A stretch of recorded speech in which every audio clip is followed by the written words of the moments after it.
Is this the most pointless camera ever made, or is it the most versatile action camera like GoPro states? The GoPro Hero 12. So in today's video, I want to share my long-term honest experience using the GoPro Hero 12 and also the pros and cons, and actually in which scenarios I might prefer to use a GoPro. And I know, in my latest Action 4 video, I kind of threw the GoPro Hero 12 under the bus, but in between these videos, I've also gone through hours of footage with the GoPro Hero 12, and I've actually put these cameras to the test as well, both inside here with controlled temperatures close to 35 degrees, and on our latest trip to Hawaii with shade temperatures close to 40 degrees Celsius, and also in the extreme cold with temperatures as low as minus 20 degrees Celsius. So I feel like I've accomplished all scenarios basically, which is gonna add more value to this review. And hopefully at the end of this video, you'll have a better understanding of whether or not the GoPro Hero 12 is a camera for you. So over these past 5 months or so, I've been using the GoPro Hero 12 for motovlogging, traveling, hiking, you know, those everyday things that we all do. I've also been using the Max Lens Mod 2, which is an accessory that no one else offers, but that said, it's also something that you don't really need unless you want that extra wide shots. And personally, I would say the only use case for this is when you motovlog, or probably when you go skiing or something like that. But you know, there's one lens type that you can use, and that is Hyperview. I have a full video on the Max Lens Mod 2 where I review it on my motorcycle, so make sure to check that out if you want an in-depth honest opinion about the Max Lens Mod for the GoPro Hero 12. So this Max Lens Mod is going to give you that advantage of shooting 4K at 177 degrees, which is the widest of any action camera, but you know, it is another, how much is it, $80 or $100 that you have to pay for this, so it will just add to the cost of the, you know, the total package that you want to get. But we're gonna come to that in a sec. Now before we move over to the pros and cons of the GoPro 12, make sure to hit that subscribe and like button. Only 90% of you coming back have actually hit that subscribe button, which is pretty strange since you keep on coming back.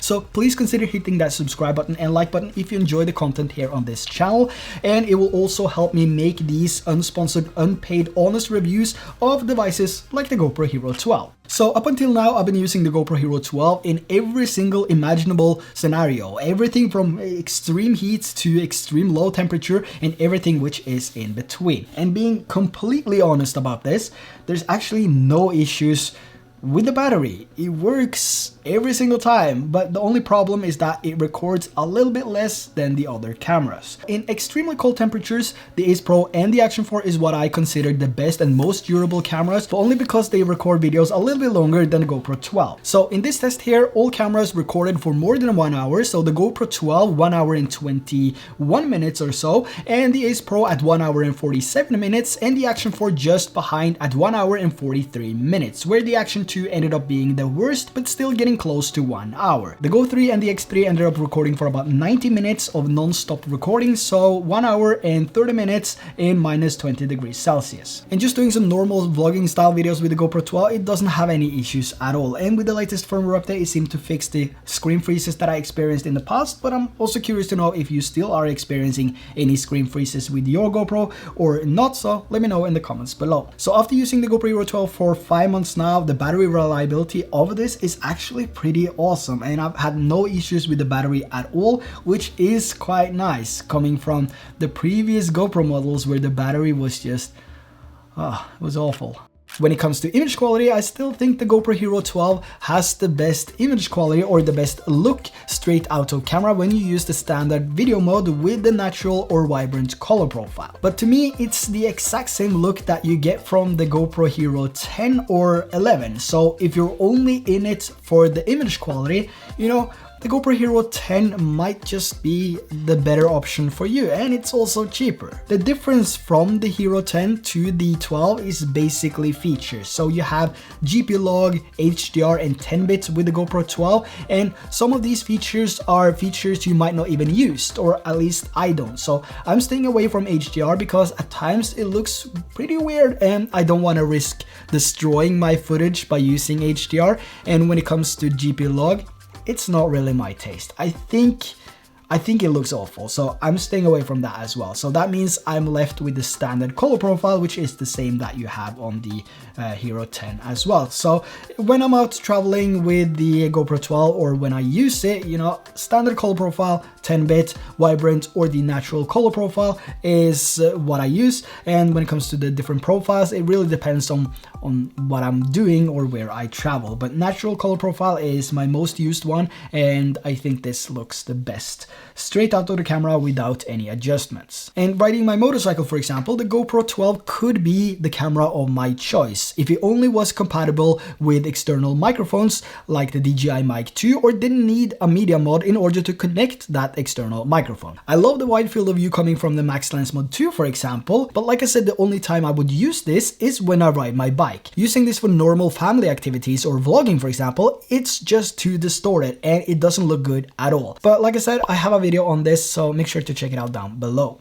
When it comes to build quality, I've never actually been scared of damaging a GoPro, and this goes way back to GoPro Hero 4 Silver, I think was the first one, and I've been putting all these cameras to the test year after year after year, you know, pushing them through reefs, rocks, everything, dropping them, giving them to my kids and stuff like that, and they have dropped it. So you know, it's a rugged camera, and the build quality of a GoPro, doesn't matter if it's 10, 12, you know, 4, 5, I think the overall build quality of a general GoPro camera is 10 out of 10. And another thing I really like about the GoPro's design as well is the water repelling lens cover, and this has saved me a lot of times because I hate going on vacation, especially when it's only for 1 or 2 weeks, and that's what I get. And I come home, I record with a GoPro, and then I see all these water droplets on the lens, just destroying all my clips. So it's really nice to have that on the GoPro 12. We also had it on the 9, I think. I don't remember which one was the first one which this was introduced to, but you know, having it is a huge game changer if you like to do water sports like snorkeling, diving, surfing, whatever. Just having that, you know, it's a game changer. You don't want a droplet to destroy your video, that sucks. Yeah. Now, when it comes to user experience and the overall reliability of the GoPro 12, there's actually one thing I don't like, or actually two. Now, let's make it 3. The first one is the delay, the screen lag. It is awful, and I have this every single time I use this camera. Even though it seems like the latest firmware fixed the freeze issues I had, there's still the same screen experience when navigating through the menu, which is giving this awful experience. Sorry, it's awful, especially now that we have all these other cameras, which is seamless. It's so clean, fast, and it just, yeah, it's fantastic. But with the GoPro, you know, you feel like you go back 10 years, 20 years. It's just, But navigating through the menu and changing settings is probably something you do maybe 1 or 2 times, 3 times, maybe a couple of times during your trip, so it's not a deal breaker. And once you change all the settings and profiles and all of that, it's the only thing that matters is that you hit that record button. So it doesn't really matter anyway how much the screen lags, as long as you're able to change the settings, even if it takes like, you know, 10 seconds longer to change it on the GoPro compared to the Action 4, for example, you're still able to change them. It's annoying, it's really annoying when you have this lagging experience going through the different things, and when you tap on something, nothing happens, and you have to, you know, tap harder and still nothing happens. But once you have everything dialed in, you know, it's all about hitting that button anyway. Now, the second one is the amount of stuff you have to go through. This goes back to the menu navigation and the screen and the lag, but it's everything that you have to go through in order to change these settings or change other things. Even if it's just setting up a shortcut button or changing the ProTune settings, there's so many unnecessary steps just to make a few changes. The third one is the media mod, and this has been there forever, it's gonna probably stay forever, and it's just one awful accessory if you ask me. The fact that you have to buy this accessory in order to get amazing audio quality is really getting old. Not only is it an extra $80, here in Norway it's probably $120, but it also makes the GoPro a lot bigger. And that goes back to why I'm not using the GoPro 12 as my main motovlogging camera, because getting crystal clear audio means that I have to get the media mod, which is something I'm only going gonna use a few times. So $80 for something you're only gonna use a few times, and if you're brand new to this, you need to add a microphone as well, which, you know, we're gonna come to that in a sec. Now, when it comes to features, the GoPro Hero 12 is packed with features, and you might not even use half of them. And I think this is where you have to decide. Do you need all the features or not? The GoPro 12 has features like HDR, Hyperview, which is the widest field of view on any GoPro, Star Trail, light painting, time capture, GP log, 10-bit in all profiles, insane stabilization, 360 horizon lock in 5.3K resolution, which is the highest resolution offered by any camera when using horizon lock, and also the option to use the max lens mode 1 and 2, 5.3K up to 60 FPS, super slow motion in 2.7K at 240 FPS, the option to shoot in 8x7 so you can crop how you want in post without losing quality, Bluetooth AirPod connection, which sounds awful. There is one benefit for me using the AirPods, but it's not to control the camera or to give voice commands or to... And also time codes. And to be honest, I don't use half of these features. I use none of these features. The only feature I use is 10-bit. I shoot all my videos using the standard video mode, and for slow motion I use 4K 120. So basically the same modes as I have on the GoPro Hero 10. So if you're not sure if you're gonna use these extra features like GP log, 360 horizon lock, Hyperview, and the 8x7 aspect, for example, the GoPro 10 is just as good and gives the exact same image quality as the GoPro Hero 12. So the biggest difference between these two cameras is that the GoPro Hero 12 has more features. They both run on the same GP2 processor, and since the GoPro Hero 12 has more features, it means that the processor will run harder, and it's, you know, the GoPro 12 is putting a bigger load on the processor than the GoPro Hero 10, which means that, you know, the lag differences between these two is huge. But I also want to highlight that once again, you probably change the settings only a few times a day when you're out shooting, maybe a few times during your vacation, and when you have changed these settings, despite the screen being laggy or not, the only thing you have to do is press the record button and you will capture amazing videos. But the question is always, and I see all these different type of videos, why is the GoPro 12 the most hated and the most pointless action camera ever made by any company? Well, I think it comes down to the minor upgrades coming from the Hero 11 and even the Hero 10. They all run with the same GP2 processor and they all have the same or similar image quality. The difference lay in the aperture and the minor lens improvements, if any. Take DJI and Insta360 for example. Both companies collaborate with other brands to make noticeable upgrades to each new device, as well as offering different devices for different needs. DJI, for example, drones, action cameras, and handheld cinema cameras, both the Pocket 3 and the Ronin 4D. And Insta360 is the exact same. They first started with 360 cameras, and now we have the Ace Pro, the Go 3, and the One RS, and also the X3, and even the Flow, which is a smartphone gimbal. And for each new device coming from either of these brands, there is a significant upgrade. Whether this is a better processor, bigger sensor, improved image quality, a better camera, or a completely new design. There is always an improvement when these two companies release a new product. GoPro has stayed the same forever. Is it ever gonna change? No one knows. The design is probably gonna stay the same forever, but is there gonna be some major changes to the GoPro Hero 13? They really need to push a 1-inch sensor into the 13 if you ask me, and they really need to up the quality of their camera. So 4K, if you ask me, my personal opinion, 4K coming from the GoPro 12 looks awful. I think it looks awful. The only useful shooting mode and resolution on a GoPro is either 2.7K or 5.3K. I think the 4K looks awful, especially if you shoot 4K HDR. No. So coming from the Hero 10 to the 12, there's only features basically which could have been added to the GoPro Hero 10 as well. And I think that is the biggest issue with GoPro, that they want to do everything themselves. But honestly, all jokes aside, the Hero 12 is an amazing camera and it really starts growing on me. There's always going to be those minor things that I hate about it, but I can also work past that and, you know, have a nice experience with the GoPro 12. And I still think this is giving me the best image quality for what I'm doing straight out of the box when I use the normal color profile. So the standard video mode with the normal color profile, the vibrant or the natural on the GoPro 12, I still think that looks better than the normal profile on DJI Action 4, for example, or the vivid on the Go 3. So, you know, all these cameras have different use cases. This might be perfect for someone and not so good for others. But straight out of camera with no adjustments, I still think the GoPro 12 looks awesome. And once everything is dialed in and you press the record button, it works every single time. And that comes down to the firmware that we received earlier as well. I think this has done something with the screen because it's not freezing anymore. It still lags, like I said, but it's not freezing anymore, which is a big step in the right direction. But is this worth $400? That's the question, I guess. Is this worth $400? My personal opinion, no. This is not worth $400.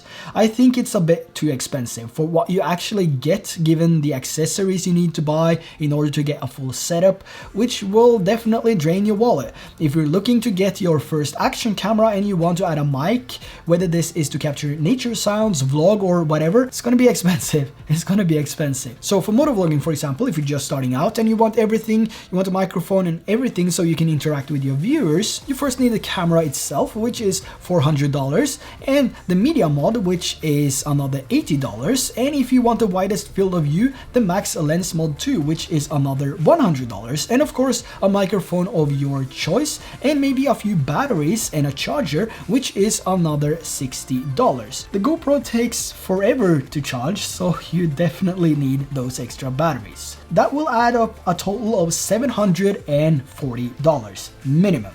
That depends on which type of microphone you get, but that's a lot of money. And for that amount, you could also get the Pocket 3 Creator combo, which actually comes with the DJI Mic 2, or you can buy the Action 4 Adventure combo and the DJI Mic 2 bundle. But if you get this on sale, for example, $299 US, definitely 100% worth it if you get it on sale. And even if you don't need a microphone or anything like that, any other accessories, you just need the camera, I still think $400 is a bit on the higher end for what you actually get from this camera. I mean, the competition right now is extremely high, and for $400 you get the Action 4 selfie stick, the charging hub with 3 batteries, everything that you need, and the batteries last forever, and you have the quick charge, 18 minutes from 0 to 80%, so it's super fast and convenient, and you basically only need those 3 batteries. So that's $400, and the GoPro is $400 standalone. But for my use and how I use these action cameras, the GoPro 12, I would probably use this, you know, with my family, with my kids, when I don't have to worry about anything. Maybe I don't want to color grade anything as well. I just want to have a camera which is durable, it's waterproof, it's robust. I can give it to one of my kids and they can just throw it wherever they want and it will still stay intact, and there would be probably some scratches here and there. Nothing I would worry about. And if I just want to use you know, hit the record button and don't think about anything, the standard video mode with the natural or vibrant color profile, the GoPro would actually be the perfect camera for that scenario. But there's also rumors saying that there will be a GoPro Max 2 hitting the market this year, and that camera is something I'm really excited to test out. Another 360 camera from GoPro, you know. Will we see improvements to that? Will there be 2 1-inch sensors, and will there be significant upgrades from the GoPro Max 1? Will there be a final image output closer to the 5.3K resolution offered by the Hero 12, for example? If so, I think that would be pretty interesting. But all in all, the GoPro Hero 12 is a fantastic camera. It has a lot of hiccups, a lot of flaws, minor flaws though, so there's no huge flaw that will, you know, prevent you from using this, but it has these tiny flaws which just makes it so annoying at times. You can still look past those, even though it takes some time to scroll and all of that. It still works when you hit that shutter button, and that's what matters. But I'm curious to know if you have the Hero 12, if you consider getting the Hero 12, if this is your favorite camera, or if you prefer to use any other camera from Insta360 or DJI. Let me know in the comments below. And regardless of which action camera you decide to pick up or which profile you shoot your videos in, make sure to check out my signature LUTs down in the description below. This LUT bundle has been developed over several years to provide a unique pattern of colors to fit any mood, and unlike other LUTs, you can decide for yourself how you want it to look by adjusting the intensity slider without destroying the quality of the image. So if you want to learn more about my signature LUTs and see how these are on the better end, check it down in the description below. So let me know your honest thoughts about the GoPro Hero 12. Is it the best action camera ever made? Is it the most versatile action camera stated by GoPro? And is it the best GoPro ever made by GoPro? Let me know in the comments below. And also don't forget to hit that subscribe button. And if you enjoy using action cameras in your daily life, make sure to drop a like.